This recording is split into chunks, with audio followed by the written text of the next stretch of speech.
Bonjour à tous, bienvenue à ce nouveau webinaire. Petit rappel des bonnes pratiques, comme d'habitude, ce webinaire est enregistré, on mettra en ligne le replay et le support de présentation. Et on va être assez nombreux aujourd'hui, donc n'hésitez pas à bien poser vos questions dans l'onglet questions et non pas dans le chat pour qu'on soit sûr de ne pas les manquer. Voilà, je passe la main à Sophie et puis bon webinaire à tous. Bonjour à tous, merci de vous être connectés aujourd'hui. On est ravis de vous retrouver pour ce webinaire qui concerne les établissements et services sociaux et médico-sociaux.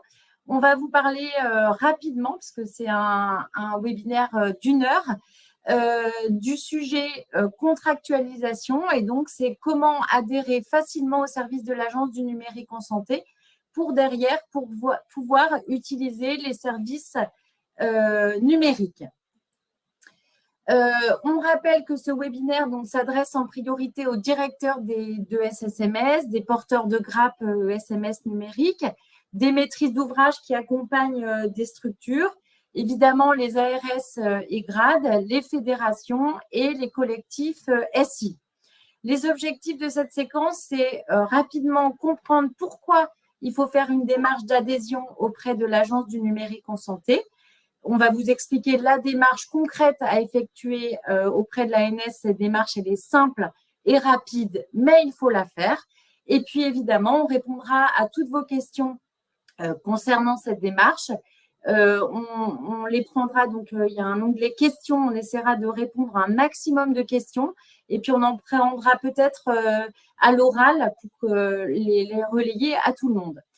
Ce webinaire, il a une vocation générique, donc on répondra pas à des questions très spécifiques ou des questions personnelles sur des dossiers, mais en tous les cas, vous aurez les grandes lignes et vous pourrez après reprendre contact avec nous s'il y a un sujet particulier qui concerne votre situation personnelle. Aujourd'hui, on est 4 à intervenir dans ce webinaire. Moi, Sophie Moreau-Favier, je suis responsable de projet dans l'équipe médico-sociale de l'ANS. Bonjour à tous, moi je suis Fanny Hanno, je travaille dans l'équipe de Sophie, je suis chef de projet pour l'équipe du coup médico-social à l'ANS également. Bonjour, Saïda Goul, donc moi je suis responsable du service client de l'ANS. Et bonjour, Marie Urbanski, moi je suis en charge de l'expérience client au sein de la relation client de l'ANS. Alors, avant de démarrer, pour commencer ce webinaire, on va vous demander de répondre rapidement, c'est une seule question, pour connaître votre niveau de connaissance du sujet qu'on va traiter aujourd'hui. Donc, la question est en matière d'adhésion au service de l'Agence du numérique en santé. Vous diriez que aujourd'hui, vous découvrez le sujet avec nous, vous en avez entendu parler peut-être par vos éditeurs, mais sans plus. Vous maîtrisez bien le sujet et vous êtes expert. On vous demandera la même question à l'issue du questionnaire, enfin à l'issue du webinaire, pour savoir si on a bien répondu aux questions et si on a progressé dans la connaissance. Alors, sondage, on regarde, donc 57%. À peu près 57% l'ont entendu, mais sans plus. OK. Eh bien, écoutez, j'espère qu'on progressera d'ici la fin de cette heure passée ensemble. C'est parti. Alors, rapidement, ce qu'on va aborder aujourd'hui, on va vous faire un rappel rapide du contexte de la transformation numérique qui est engagée dans le secteur. On vous expliquera donc pourquoi il faut adhérer au service de l'agence, comment effectuer la démarche, et que faire une fois que la contractualisation a été réalisée. On parle de contractualisation ou d'adhésion, c'est le même terme. On vous expliquera ça et puis vous aurez des ressources disponibles si vous avez besoin d'informations complémentaires. Rapidement, parce que certains nous connaissent déjà, on ne va pas passer beaucoup de temps sur le sujet. Qui est l'Agence du numérique en santé? C'est une agence de l'État qui dépend du ministère de la Santé. Et notre sujet de prédilection, c'est échange et partage de données de santé. Dès qu'il y a des données de santé qui doivent être échangées entre professionnels et dans le secteur médico-social, le secteur est évidemment concerné par ces données de santé, eh bien, il faut mettre des règles en place. On ne peut pas échanger des données de santé sans sécurité. Et donc, c'est l'Agence du numérique en santé qui a ce rôle de régulation, de faire des référentiels, de définir des règles pour que les données de santé puissent s'échanger et se partager entre professionnels correctement. Et dans ce cadre-là, l'agence, eh bien, elle est fournisseur d'identités numériques. Ça veut dire qu'on donne des identités à des professionnels et à des structures, on va y revenir, pour tracer et sécuriser l'identité de ces personnes qui sont amenées à échanger de la donnée de santé. Et puis, on a un rôle principal aussi de promotion, d'accompagnement, c'est-à-dire qu'il ne suffit pas de faire des règles, il faut bien accompagner l'ensemble des acteurs du secteur, donc éditeurs, professionnels, établissements, pour que toutes ces règles soient comprises et qu'elles se mettent et qu'elles s'appliquent sur le terrain. Là, je vous ai mis quelques sujets, quelques logos pour que vous compreniez nos sujets de prédilection. On ne va pas y revenir aujourd'hui, mais c'est des termes que vous allez entendre de plus en plus ces prochains mois, notamment l'identité nationale de santé pour bien identifier le patient, l'usager que vous prenez en charge, ou encore mon espace santé qui est l'entrepôt de données de santé qui s'adresse à la fois aux usagers, mais aussi aux professionnels et notamment à vous, acteurs du secteur médico-social et social. Donc, le Ségur du numérique en santé s'est mis en place. Son objectif, c'est de généraliser et partager l'échange de données de santé. Dans ce cadre-là, il y a 2 programmes numériques de financement, d'accompagnement, financement qui sont mis en place. On ne reviendra pas dessus aujourd'hui. Il y a plusieurs webinaires qui concernent ces sujets. Le programme SONS et le programme ESMS numérique. Mais pour accéder à ces programmes, et notamment au programme SONS, un des prérequis, donc le premier prérequis, c'est bien l'adhésion au service de l'ANS et c'est ce qu'on va évoquer tout de suite. Donc, pourquoi adhérer au service de l'agence? Fanny? Oui, merci Sophie. Donc en effet, comme Sophie vous l'a très bien dit, on a aussi côté ANS un rôle de régulateur et dans tout cet écosystème finalement de nouveaux services et référentiels du numérique en santé, pour accéder Pro Santé Connect, à l'INS, au DMP Mon Espace Santé ou encore à l'AMS Santé ou l'annuaire, on a besoin d'un contrat d'adhésion. En tout cas, vous avez besoin en tant que structure de pouvoir adhérer et surtout par ce contrat, en fait, vous engager pour la bonne utilisation des moyens d'identification électronique qu'on appelle les MIE. Les MIE, c'est ce qui permet d'identifier une structure. Ça peut être par exemple le certificat logiciel que vous devez connaître, ou ça peut être des cartes CPX dont vous avez également dû entendre parler. Ce sont ces MIE qui vous permettent en fait d'être connus, de garantir une sécurité et donc de pouvoir accéder à ces services et référentiels socles du numérique. Et pour pouvoir faire tout cela, il faut, comme le disait Sophie, avoir fait le premier prérequis qui est à réaliser, qui est le contrat d'adhésion, l'engagement de la bonne utilisation dans le respect des règles de sécurité de ces MIE. Puisque on a ce rôle de régulateur côté ANS et on est aussi fournisseur d'identité électronique. Donc, les MIE sont utiles et nécessaires pour utiliser les outils numériques qui nécessitent une authentification forte. Et donc, toutes ces démarches et la contractualisation, l'adhésion dont on vous parle aujourd'hui doivent être réalisées par le responsable légal, celui qu'on nomme souvent en abréviation l'ERL, de la structure. Elle est à réaliser au niveau du finesse juridique. C'est important d'avoir en tête ces 2 termes puisque par la suite, Saïda et Marie vont beaucoup vous en parler dans les slides suivantes. Donc, le contrat d'adhésion, c'est le premier prérequis à réaliser. Après, vous aurez d'autres prérequis qu'on évoquera pas vraiment en détail dans ce webinaire. Mais en tout cas, on s'intéresse aujourd'hui à celui-là qui va vraiment vous permettre de développer les usages du numérique en santé, le parcours de soins, fluidifier le parcours de vos patients, tout en sécurisant finalement l'identification des acteurs de l'échange des données, vos structures via ces moyens d'identification électronique que l'on délivre, donc on appelle les MIE. Peut-être pour vous donner un rapide, on a essayé de mettre 2 petits exemples de ce que ça pouvait donner dans des actions très simples, mais on va vous détailler de toute façon par la suite le processus. Dans l'exemple 1, je suis un groupe, alors on a pris les ESMS évidemment parce que c'est notre sujet, mais un groupe de SMS, personnes âgées, personnes en situation de handicap, PAPH, qui possèdent 2 finesses juridiques différents. Donc, c'est les 2 petites maisons qu'on voit sur la gauche. Par contre, avec 40 structures géographiques qui sont rattachées à ces finesses juridiques. Eh bien, la première action, ça va être que le responsable légal, le RL, qui, dans ce cas-là, est le même pour les 2 structures juridiques, va réaliser ces 2 contrats d'adhésion et le formulaire F5 qui est réalisé en même temps auprès de l'ANS sur ces 2 différents finesses juridiques. Il pourra ensuite, du coup, commander les MIE, donc moyens d'identification électronique associés à chacun de ces contrats. Dans l'exemple 2, on a un EHPAD qui relève d'un CCAS, le maire du coup qui est le président du CCAS et le responsable légal.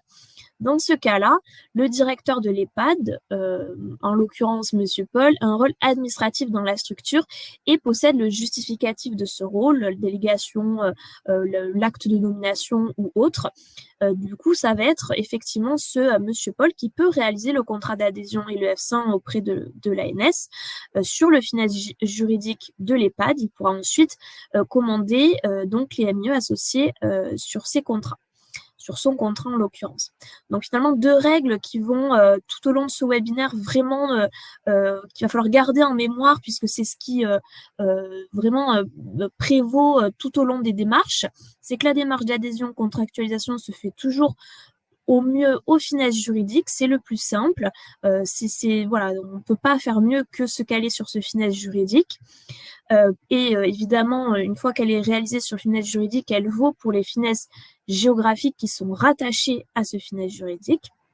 Et la personne qui doit compléter le contrat d'adhésion, F100, enfin en tout cas réaliser la démarche, est la personne qui a un rôle administratif dans la structure sous réserve évidemment de présentation de ce justificatif. Voilà, c'était pour avoir les règles de base un petit peu en tête. Et puis, je vais maintenant passer du coup la parole à nos équipes du service client pour un petit peu plus expliquer comment réellement réaliser cette démarche. Je ne sais pas si peut-être il y a des questions qu'il faut qu'on prenne maintenant ou pas, ou si on les prendra plus tard. Mais je vous laisse la main. Donc, au niveau de la démarche de contractualisation, on a tout un espace qui a été réalisé sur le site de l'ANS, donc le site e-santé-gouv. Et donc tout particulièrement un lien que je vais vous mettre dans le chat tout de suite, sur lequel je vous invite à aller, dans lequel vous pourrez trouver votre démarche détaillée pour réaliser du coup toutes les étapes, d'où la contractualisation qu'on va voir aujourd'hui, et certaines étapes ultérieures qu'on détaillera à la fin du webinaire sur toutes vos possibilités une fois que vous avez contractualisé. Donc du coup là, je viens de vous mettre le lien dans le chat. Donc vous pourrez trouver le lien qu'on va évoqué juste après. Et donc là, ça va être Saïda qui va vous détailler toutes les étapes de la contractualisation avec les différents champs notamment à compléter. Merci Marie. Alors, hop. Excusez-moi. Là, pour passer les slides, ok, bon, très bien. Merci. Alors, la contractualisation, on va dire, c'est très simple. On va vous la décrire en quelques étapes, 7 pour être exhaustive. C'est une démarche qui est rapide, surtout quand on a un accompagnement comme celui-ci. Vous verrez, c'est très simple. Alors, la première étape est celle, en fait, d'accéder à cette démarche. Donc, vous avez 2 possibilités. Donc, toutes les démarches, sur le lien que vous a présenté, que vous a partagé Marie, vous verrez dans le guide, il y a les liens, en fait, sur, toutes les démarches, en ligne de l'ANS, dont celle qui vous concerne principalement aujourd'hui, celle du contrat d'adhésion et du formulaire 101. Donc, vous avez 2 possibilités pour y accéder. Soit vous créez un compte sur Démarche Simplifiée, très simplement, juste avec une adresse mail et un mot de passe. Soit vous avez la possibilité de vous y connecter par France Connect. Bien sûr, la connexion à France Connect ne requiert pas en fait de la récupération d'autres éléments de votre situation personnelle. Nous récupérons juste votre identité, hein, simplement, et votre adresse mail de connexion. Ensuite, la deuxième étape. Hop. La deuxième étape est de rentrer votre identifiant d'établissement. C'est-à-dire qu'avant de débuter la démarche, le premier élément qu'on vous demande est d'intégrer, donc d'indiquer votre numéro SIRET. Ce numéro SIRET doit être équivalent en fait à la dénomination de votre, la raison sociale de votre finesse juridique. Donc vous rentrez via ce numéro SIRET. Si vous ne connaissez pas votre numéro SIRET, vous avez la possibilité d'aller sur le site INSEE et de le chercher, tout simplement. Voilà, de l'indiquer et ensuite de valider. L'étape 3. L'étape 3 consiste en fait à prendre connaissance du contrat d'adhésion, en tout cas de l'objet du contrat d'adhésion et des conditions générales d'utilisation. Ça veut dire quoi? Le contrat d'adhésion est avant tout un contrat qui vous lie avec l'ANS. Donc l'ANS, de son côté, s'engage en fait à vous délivrer des moyens d'identification électronique et vous, côté structure, vous engagez bien sûr à respecter les conditions générales d'utilisation et à nous signaler tout changement au sein de la structure, que ce soit une dénomination, un changement d'identifiant, un changement de responsable légal. Et on vous invite de toute façon à lire effectivement l'objet de ce contrat et à bien aussi prendre connaissance des conditions générales d'utilisation. Donc ça, c'est un petit peu de lecture. Voilà, c'est pas très long.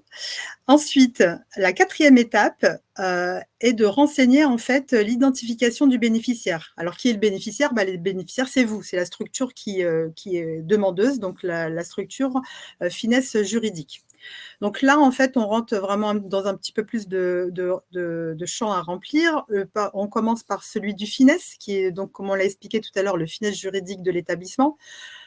De la même façon, il y a des sites qui existent pour faire cette recherche. Donc, vous avez le site Finesse sur finesse-isanté.gouv.fr qui vous permettent de rechercher votre Finesse si vous ne le connaissez pas.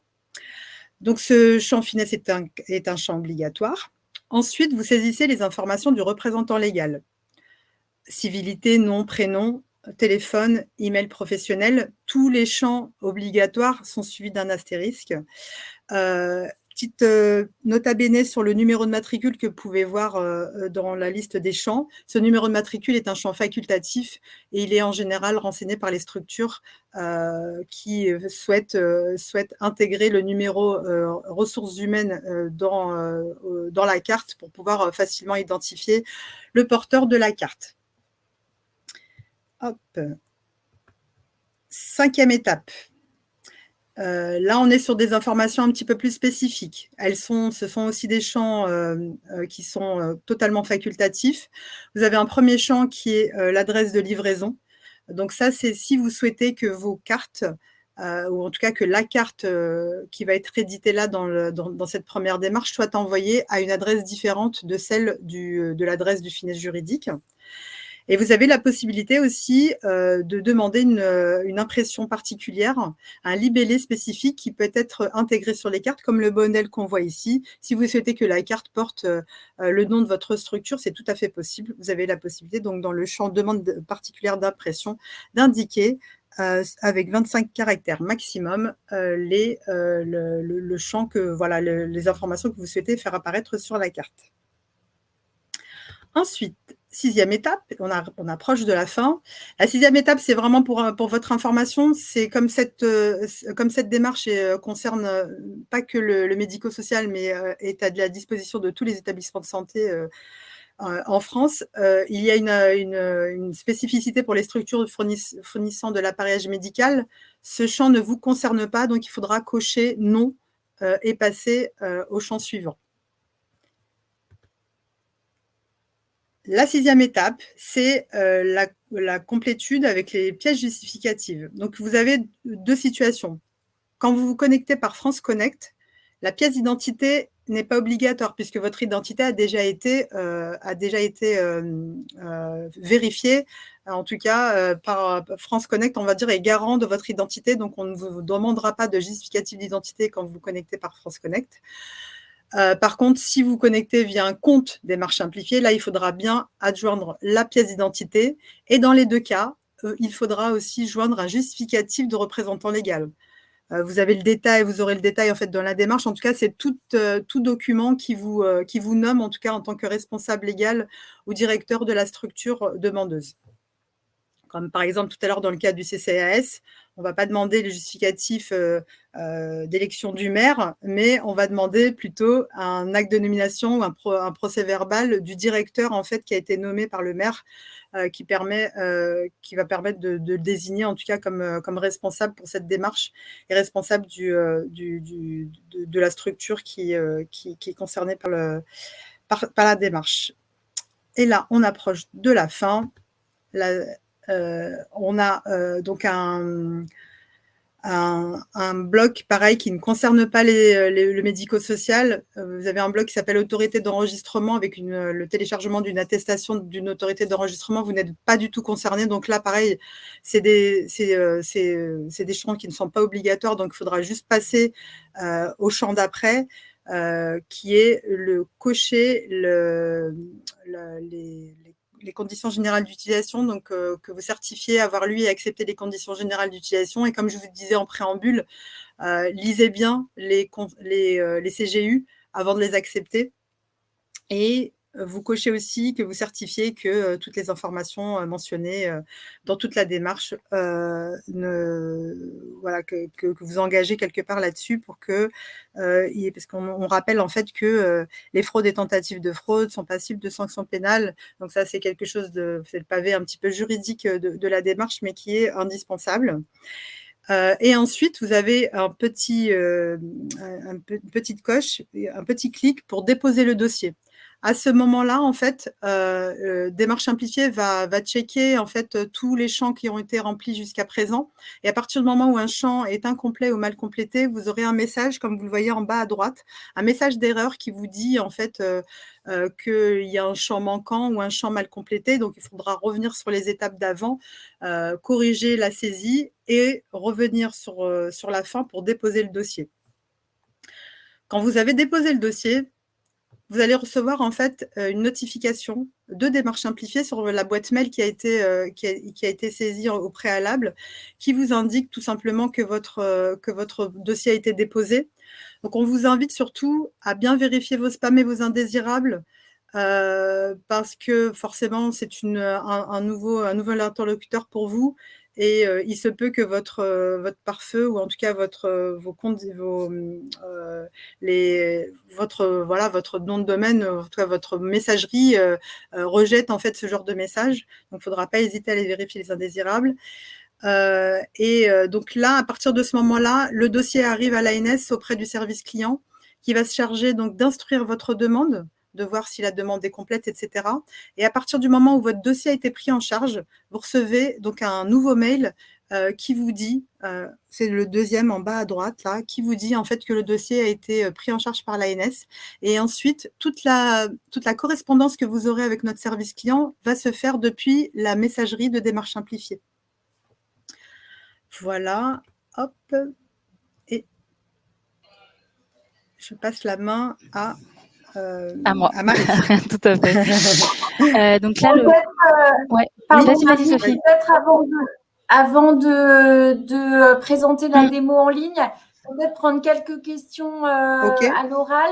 Il y a une question sur comment connaître les conventions ou les contrats qui ont été signés par mon prédécesseur auprès de l'ANS. C'est-à-dire, moi, je suis nouvelle directrice dans l'établissement. Je ne sais pas si mon EHPAD ou sur mon SMS a contractualisé. Comment je fais?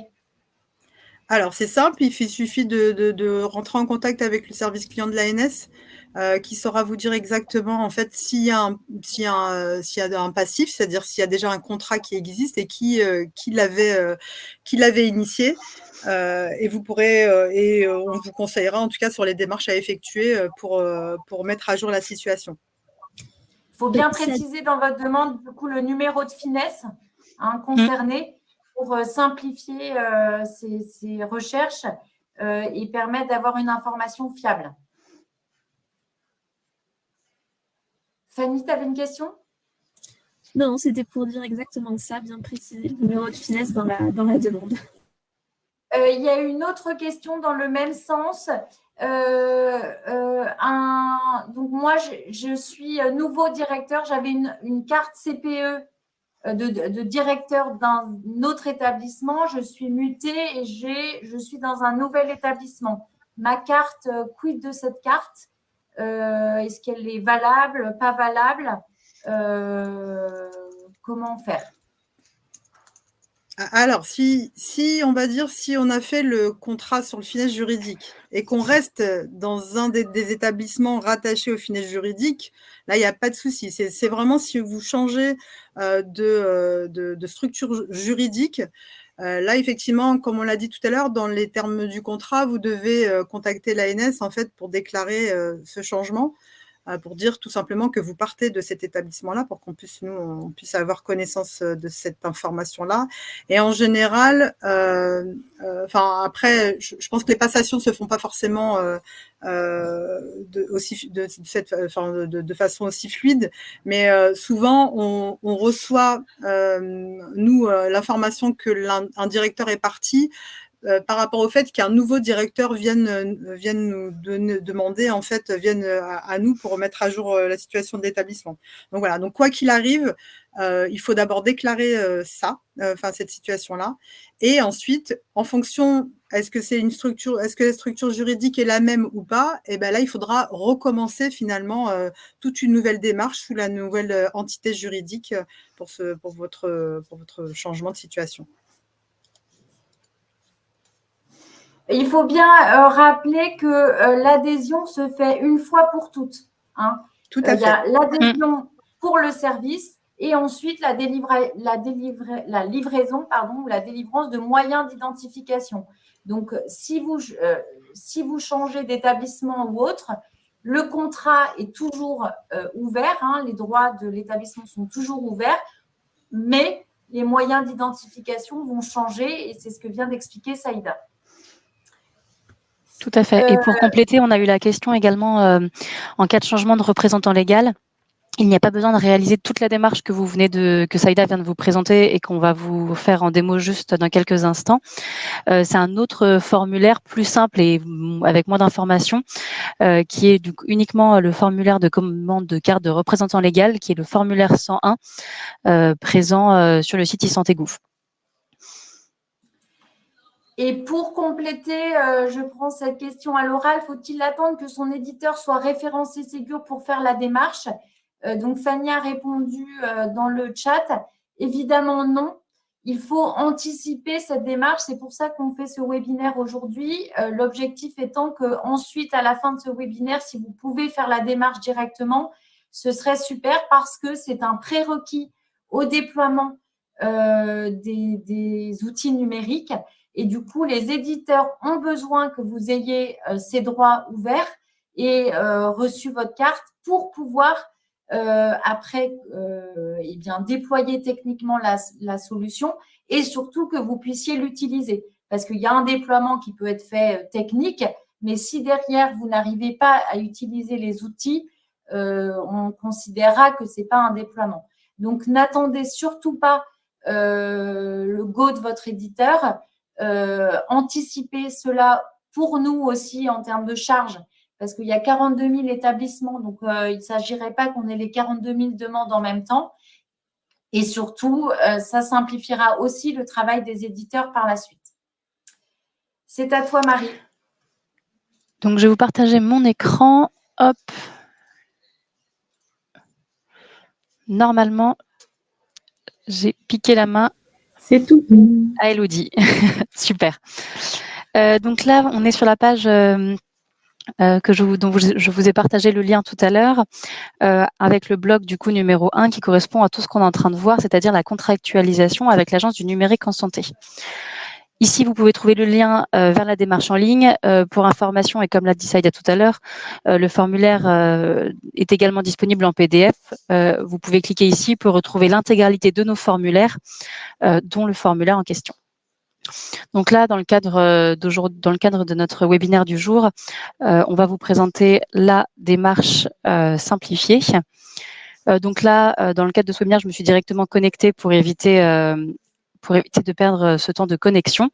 Donc là, je suis directement connectée et j'arrive sur la page démarche simplifiée et je peux cliquer sur commencer la démarche. Directement, comme l'a présenté tout à l'heure Saïda, j'ai mon SIRET à renseigner. Donc là, moi, j'ai renseigné dans des démarches précédentes le SIRET de l'Agence du numérique en santé qui s'est pré-rempli directement.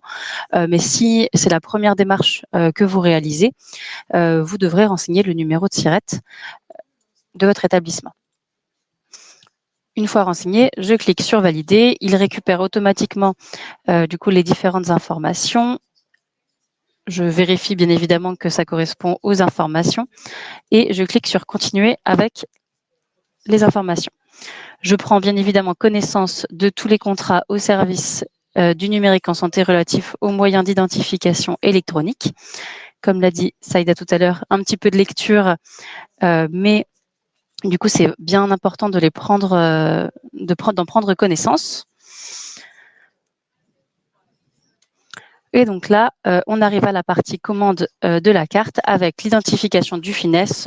Donc là, bien évidemment, nous sommes dans une démonstration, donc je vais mettre un numéro de finesse fictif dans le cadre de notre webinaire. Je vais renseigner du coup mon nom, mon prénom en tant que représentant légal de la structure, toujours fictive bien évidemment. Je ne renseigne pas de numéro de matricule. Je vais renseigner un numéro de téléphone.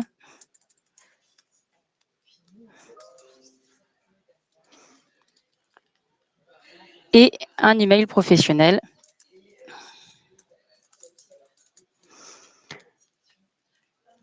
L'adresse de livraison de la carte, je souhaite qu'elle soit du coup directement à l'établissement renseigné. Donc là, du coup, je ne vais pas renseigner un nouveau nom d'établissement et une nouvelle adresse de livraison parce que du coup, ça sera à l'adresse renseignée précédemment. On va indiquer le libellé sur les cartes. Ça sera par exemple ANS parce que du coup, ça sera pour l'Agence du numérique en santé. Là, on n'est pas dans une structure fournisseur d'appareillage. Je ne me suis pas connectée par France Connect, donc du coup, je dois fournir un justificatif d'identité. Donc là, en affichant ici sur parcourir, vous avez du coup la possibilité de sélectionner via la recherche de votre navigateur, soit Mac, soit Windows, directement la possibilité de sélectionner. Et vous devez également sélectionner le justificatif de représentant légal. Donc là, dans la même façon, on va sélectionner le même.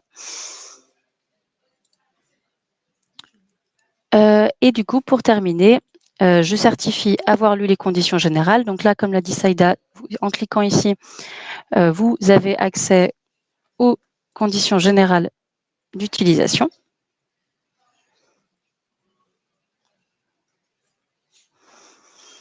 Ça ne vous ferme pas votre démarche. Ça ouvre dans un nouvel onglet. Et vous avez la possibilité ensuite de certifier et confirmer l'exactitude des informations.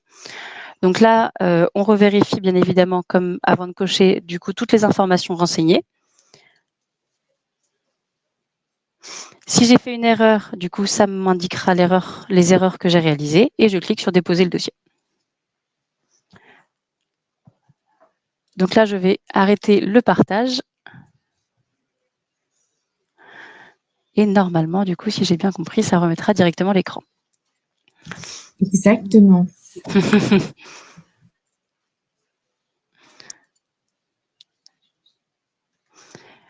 Hop, tac.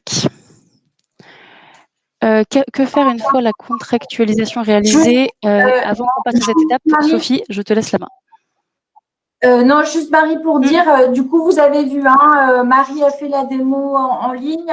Si vous avez les 2 pièces justificatives sous le coude ou que vous êtes connecté par France Connect, ce qui est encore plus rapide, la démarche est vraiment très rapide, moins de 10 minutes. Et ensuite, la commande, nous, la demande est prise en charge chez nous. On vérifie effectivement les pièces justificatives et on lance directement. Donc, l'adhésion est considérée comme OK et on lance directement la production de la carte. Il y a eu quand même deux questions. À quoi servent les cartes? Peut-être qu'on peut revenir juste sur ça, Saïda ou Marie. Oui. Finalement, Alors, on reçoit une carte. Alors, le directeur, en fait, quand on procède donc au traitement du contrat, contrat d'adhésion, c'est pour ça que c'est une seule et même démarche, parce que on va dire que la carte du directeur, qui est la première carte en fait qui est éditée au moment où en fait on établit le contrat, cette carte ensuite permet, comme d'autres cartes finalement qui seraient peut-être commandées après, permet déjà d'accéder en fait à des services nationaux ou permet aussi en fonction des établissements d'accéder à potentiellement au système d'information de l'établissement, etc. Nous, c'est un processus, on va dire, automatique, c'est-à-dire qu'il n'y a pas de contrat sans création de carte. Après, il y a aussi un aspect aussi technique côté ANS qui fait que ce contrat, pour qu'il existe, il faut au moins produire une carte qui permet ensuite de le retrouver dans nos référentiels, etc. Et surtout, quand on est dans un objectif, par exemple, de déployer de la carte dans une structure, cette carte de directeur, en fait, elle permet aussi de se connecter en fait à des téléservices de l'ANS. Aujourd'hui, celui qui pourrait vous convenir, c'est un téléservice qui s'appelle Tom, qui permet en fait de commander d'autres cartes, notamment pour le personnel d'un établissement, commander des CPE, qu'elles soient nominatives ou non nominatives. Et voilà, donc ça sert à tout ça. Je ne sais pas si j'ai répondu à la question. Mais, Et en complément, dans le cadre des SAD, puisque j'ai vu passer la question, cette carte, elle va vous servir pour plus tard enregistrer les professionnels non soignants et leur délivrer un numéro RPPS via le portail RPPS+. Donc ça, c'est indiqué sur la page structure médico-sociale, si vous l'avez vu tout à l'heure. Dans la page de l'ANS, il y a comment adhérer facilement au service. Et derrière, on vous explique comment vous allez pouvoir sécuriser l'identité des professionnels qui sont non soignants, mais qui exercent dans un SAD, par exemple, et qui, vous l'avez compris, il y a besoin à un moment qu'ils aient une identité numérique pour sécuriser les échanges de données qu'ils seraient amenés à faire. Donc, par exemple, une responsable de secteur qui exercerait dans un SAD, elle échange aujourd'hui avec un médecin. Alors, elle le fait à l'oral, elle le fait par biais de mail. Demain, elle devra sécuriser ses mails et du coup avoir une identité numérique. Et surtout, vous pourrez consulter mon espace santé des citoyens. Et cette consultation, elle ne se fait que si j'ai une identité numérique. Vous comprenez bien que tout le monde n'a pas accès à tout. Et pour donner les accès aux personnes, eh bien, il faut cette identité numérique. On le fait d'abord au niveau établissement, ensuite au niveau personne. Et du coup, ça permet de sécuriser les échanges ou le partage de données et aussi de tracer qui a été voir quelles données. Et donc, c'est le cas si vous utilisez déjà à titre personnel mon espace santé.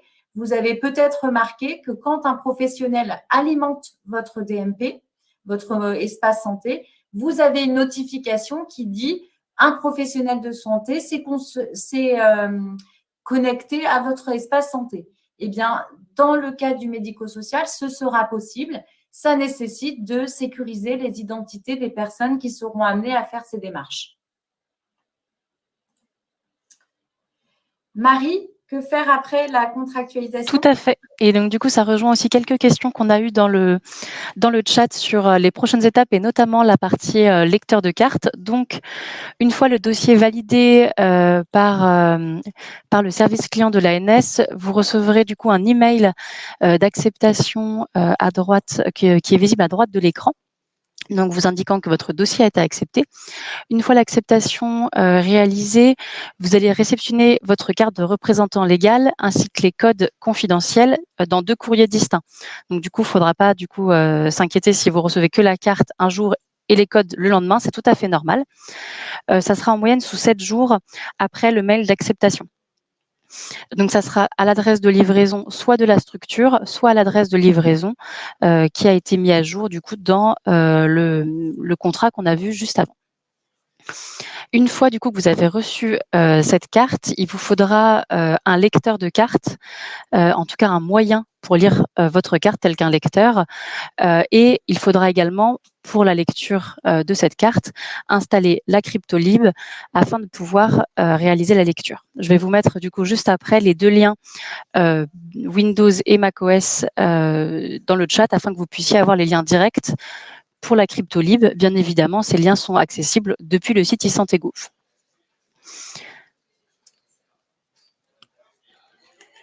Concernant tout ce qu'il est possible de faire, il y a déjà quelques éléments de réponse qui ont été donnés juste avant, mais une fois que vous avez réalisé la première étape de contractualisation avec l'Agence du numérique en santé, vous aurez donc la possibilité de commander des cartes de mandataires ou pour vos salariés.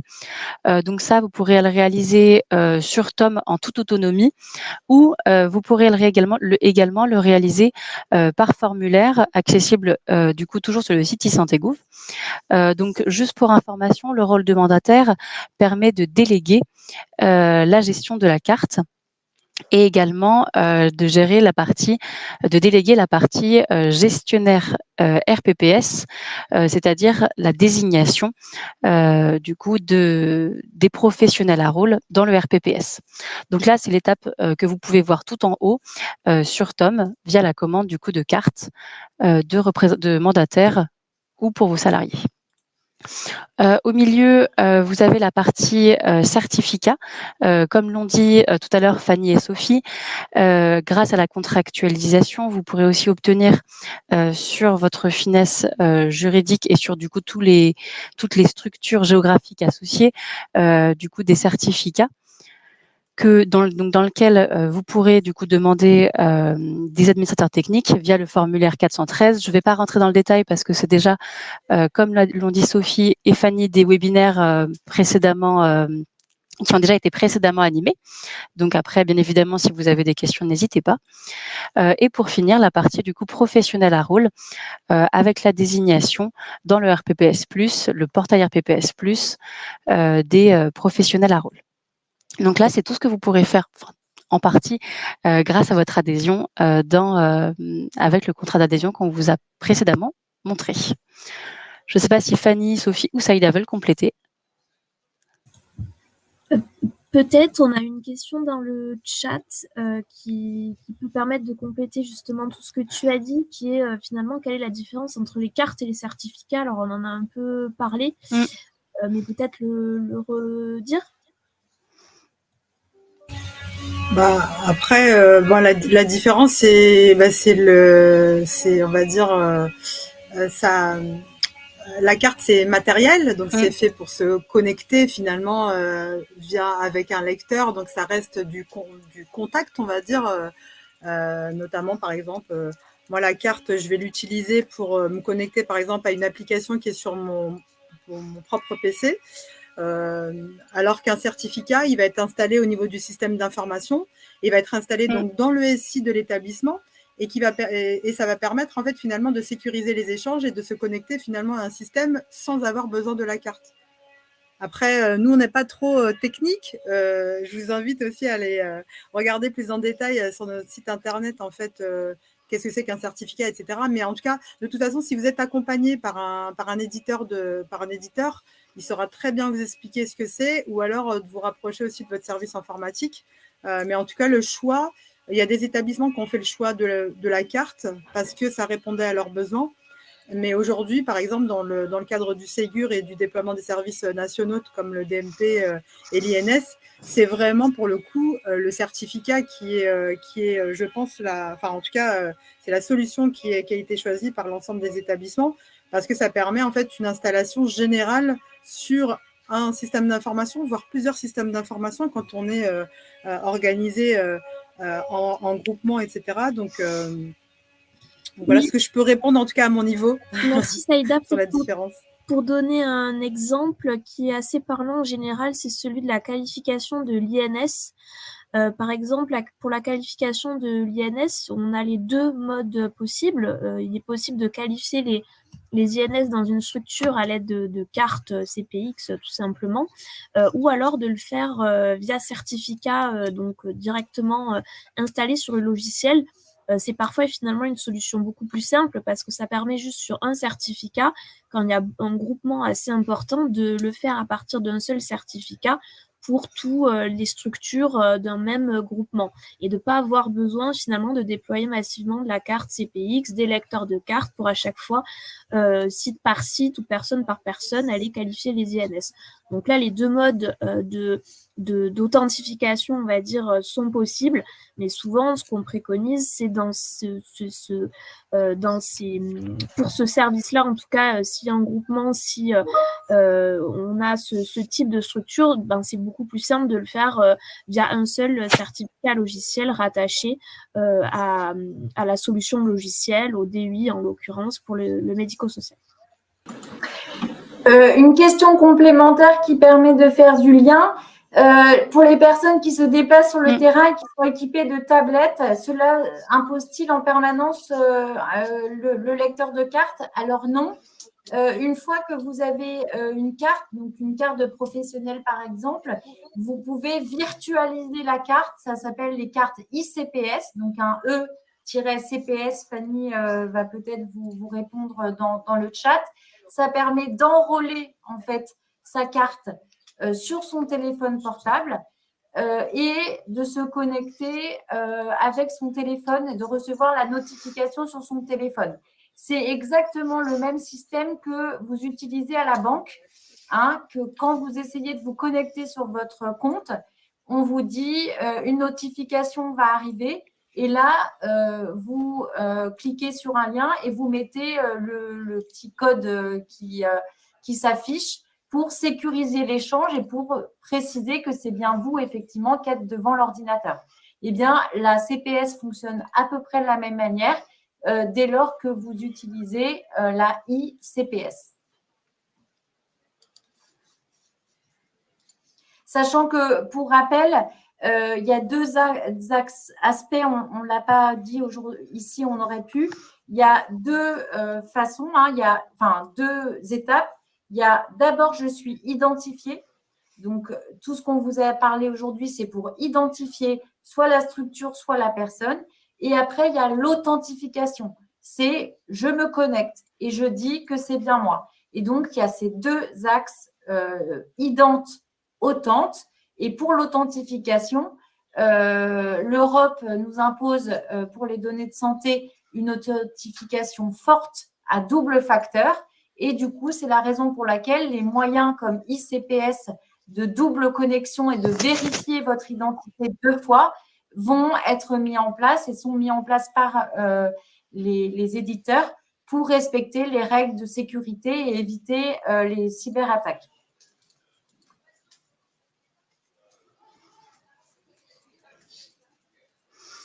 Pour finir, on a mis du coup ici le lien pour rappel du coup de votre démarche dans lequel on a principalement présenté aujourd'hui la première étape de contractualisation.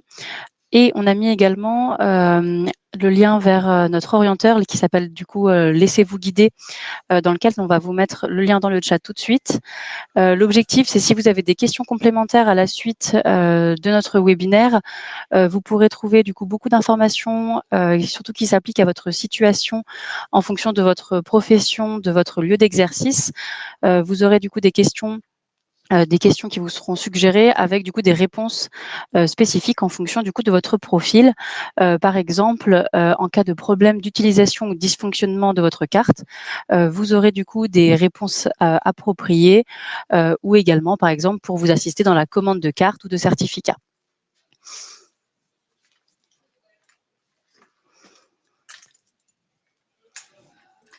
Peut-être le repréciser. On n'a pas abordé aujourd'hui parce que c'est un autre sujet.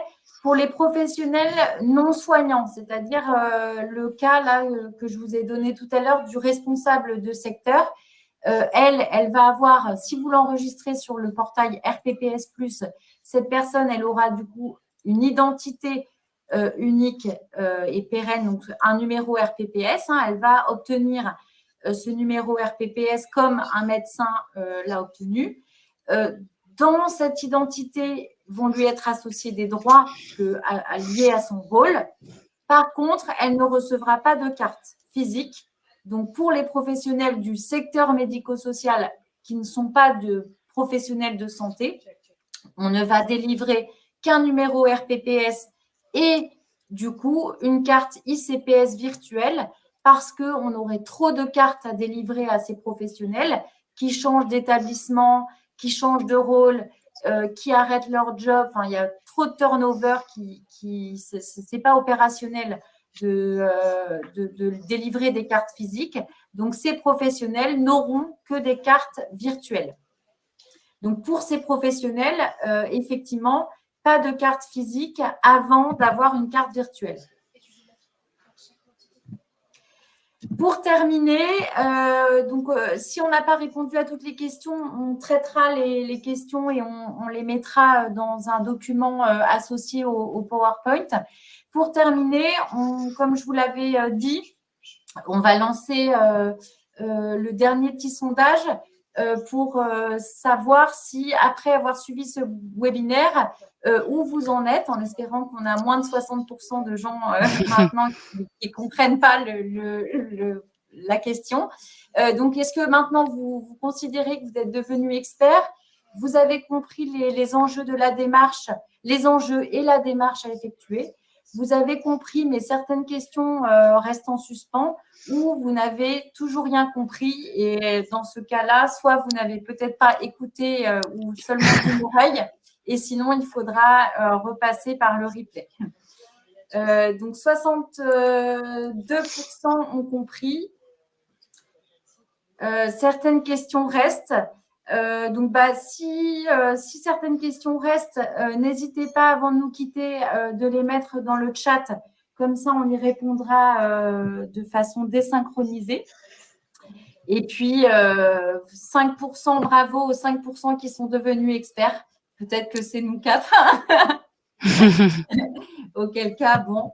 Et si vous n'avez toujours rien compris, les 1%, là aussi, regardez la documentation ou transférez-nous, envoyez-nous la question par chat et on y répondra avec grand plaisir. Il y a une vingtaine de questions dans le chat.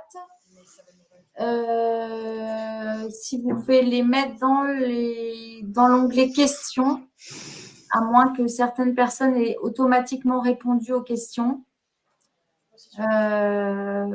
Voilà, je ne vois pas, mais… Eh bien, écoutez, je regarde les dernières questions avant qu'on se quitte. Quel est le délai pour obtenir le retour de l'adhésion?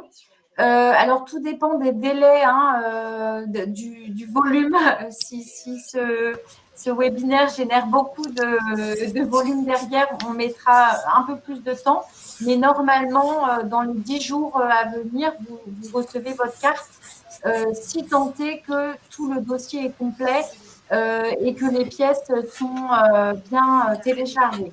N'oubliez pas non plus de répondre à nos mails. Souvent, on nous dit « Ah, la démarche a été longue », mais en fait, en cherchant un peu, on s'est rendu compte qu'on vous envoie des demandes complémentaires de pièces ou des précisions et ces mails sont restés sans réponse de votre part.